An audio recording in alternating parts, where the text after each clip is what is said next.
Well, of course, you feel vindicated, and I thank the jurors for their time. The system worked today, and the jurors have spoken, and thank God they came down the way that they did. And I'm just so happy and thankful that it's over, and I'm happy that it's over for my family. It's been rough. I can tell you're getting emotional even during the trial.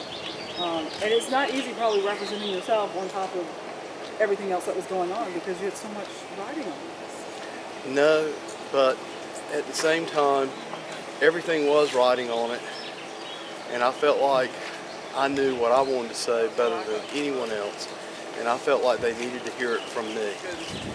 And I knew that there were some people who say that sometimes I maybe get a little too excited, and by trying the case myself, I think people have seen me now in this courtroom day after day, hour after hour, and you see that I conduct myself as a gentleman and a professional.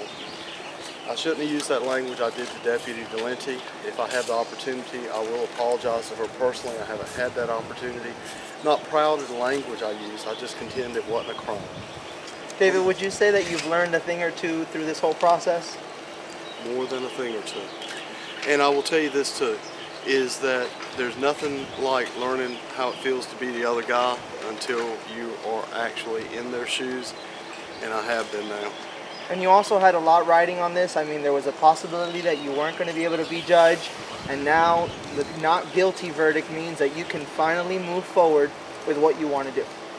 It means so many things, and but right now I'm just going to focus on being happy and it being over. And you also had a hearing with the state bar, correct? Oh yeah, they've been there all week too. Yeah. Now, how is that going to change that situation now that you're two non-guilty verdicts? You have to ask them that, and of course I hope that the charges will be dropped because it isn't just the judge throwing it out, it's a not guilty, it's the jurors saying that it didn't happen. And I hope that the bar will act accordingly, but again, that's not within my control. What was the main thing that you felt like you wanted to portray to the jury in this case? It's not an act, it's nothing that I'm thinking up. The woman wasn't guilty and she needed help, and I was trying to help her get her job back so she wouldn't lose her house, her car, her job, and her family. And I used some language that was a little harsh, and like I said, I apologize for it, but it certainly wasn't criminal. All I was ever trying to do was help Karen Waters. I hate to use her name, but she's been in the courtroom, so I think everybody knows who she is. But the intent was not to do anything to Dolenti, it was to help Karen Waters. And that feeling that you got when you heard that you were not guilty, what was that like? I don't know if I can describe it. And it was basically just the most huge relief that I have felt, and I just can't tell you when. Now, you mentioned also that this trial was not about this voicemail. What did you mean when you said that in your closing argument about this not being about the voicemail? I don't think that it would be really appropriate for me to discuss this right now for many different reasons, and possibly it's best for me simply not to. There's some things I think are just better left unsaid. Your partner, the person who is your wife, has been standing by you. Do you mind if we ask her a few questions? How do you feel, Erica, about all this? So vindicated, so relieved that we finally have some justice in Pitt County because we have not had any in over a year. And this is a good man.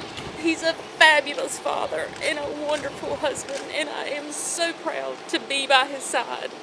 And you were there even giving him cases, and you were fighting for him the whole entire time. The entire time, She did the jury background. She found a lot of the case law that was very helpful. my next career is going to be a jury consultant. Player in this. I owe her a lot. Yeah.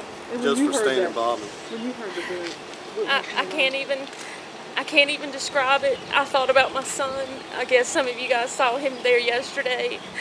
And he prayed this morning for his daddy to come home today and for those jurors to bring back a not guilty verdict. And that's what happened.